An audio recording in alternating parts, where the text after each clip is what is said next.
근데 이제 시원하게 하고 이제 찬물도 좀 주고 이렇게 했는데도 이제 열이 난다. 보통 38도가 넘으면 열이 나는구나. 열 경련의 그 기왕력이 있는 아기들은 열이 38도만 넘어도 빨리 해열제를 사용해야 되겠죠. 해열제라는 거는 열을 억지로 내리는 거지 그것이 치료는 아니라는, 가장 중요한 것은 그게 치료제는 아니다. 일시적으로 열만 내리는 거니까 이제 해열제를 사용하고, 특히 열 경련을 하는 아기들은 미리 좀 사용하는 것이 좋겠죠. 타이레놀, 아세트아미노펜 뭐 이런 것들은 그 성분이 열을 식히는데 이제 도움도 되고 위장 장애가 없어요. 과량을 섭취했을 때는 간에 심각한 손상을 입히거나 영향을 줄 수 있어서 용량이 지나치지 않는가 꼭 신경 써야 되겠고, 이부프로펜 계열은 열이 잘 내리는 좋은 점이 있는 반면에 그 위에 좀 장애를 일으켜요. 그러니까 많이 먹으면 뭐 속이 쓰리다든지 아니면 위출혈이 온다든지 이제 이런 것이 있기 때문에 그냥 빈속에 먹는 것보다는 조금 물을 좀 먹는다든지 어떤 음식을 좀 동반해서 먹는다든지 이런 좀 배려를 하는 것이 좋겠죠. 어떤 것이 더 좋고 이런 거는 한꺼번에 과량이 되지 않으면서 서로 좀 성분이 좀 다른 거를 교차하는 것이 효과적일 수도 있죠.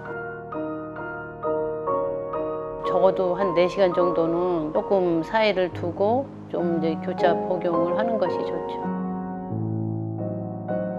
맛이 나빠서 토한 건지 아니면 정말 그 속이 좋지 않아서 토한 건지 이거를 한번 생각하고, 맛 때문에 토하는 것이 아니고 위장 장애가 있어서 그 해열제를 입으로 먹이지 않는 좌약으로 항문 쪽에다 이렇게 넣는 해열제가 있으니까 좀 사용해도 좋죠.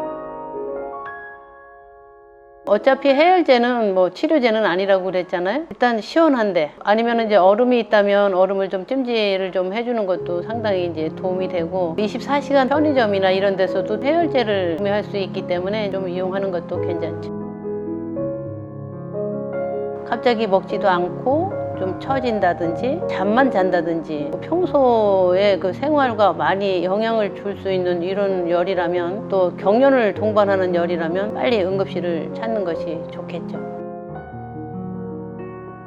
병원에 가면 아이의 열이 아이한테 위험한 신호는 아닌가, 이런 거를 빨리 파악을 할 수 있다는, 만일 위험 신호가 있는 어떤 병의 원인이 있다면 시기를 놓치지 않고 치료에 응할 수 있거나 검사를 할 수 있다는 것이 좋은 점이죠. 그래서 이제 열의 원인이 이제 상당히 다양하잖아요. 또 흔한 원인이 이제 감염하고 많으니까 이제 항생제를 많이 이제 쓰게 되는 경우가 많은데, 항생제가 그게 꼭 아이의 열의 원인이 답이 아닐 수도 있다는 그런 생각을 하고, 이런 경우에는 꼭 써야 된다. 이제 이런 경우는 아이가 평소에는 그렇지 않는데 입에서 좀 구취가 난다, 목을 약간 들어보니까 양쪽 그 턱 밑에가 좀 임파절이 만져진다, 입에 좀 냄새가 난다, 이런 경우는 아마 편도 근처에 그 용혈성 연쇄상 세균에 대한 감염 같은 경우는 정확한 진단 하에 이제 쓰는 것이 이제 원칙이지만, 우선 당장 급하잖아요. 엄마들이 아이들 체질을 좀 알잖아요. 얘는 열만 나면 편도선이 부어, 이런 경우는 좀 사용하는 것이 좋지만, 가장 중요한 것은 열이 왜 나는가, 그 원인에 대한 파악을 먼저 하고 거기에 맞는 치료가 필요하죠. 열이 아주 심한 경우가 아니라면 그 우리 몸을 보호하기 위해서 열이 나는 거거든요. 그래서 열이 막 내리는 것이 애기한테 꼭 좋은 거는 아니다. 아이가 태어나서 엄마로부터 그 면역을 받아서 아기를 보호하는 것은 100일 전, 100일 지나면 엄마한테 받은 그 면역이 차츰차츰 이제 떨어져요. 돌쯤 되면 엄마 면역의 반 정도, 날이 갈수록 이제 더 떨어지죠. 면역이 좀 약한 상태에서 어린이집을 가서 단체 생활을 하게 될 경우에 아기의 감염에 대한 가능성이 상당히 많죠. 면역력이 떨어지는 연령과 어린이집 가는 그 시간이 맞으면 그렇죠. 너무 자주 아픈 아기는 아마 한 2돌이 지나서 단체 생활을 하는 것이 어떨까, 대책을 세우는 것이 좋고, 부득이해서 이제 그럴 상황이 아니라면은 어린이집이라도 좀 규모가 작은, 아이들이 많지 않은 이제 그런 곳을 좀 선택하면 좀 감염의 기회도 좀 낮지 않을까, 이런 생각을 하게 되죠.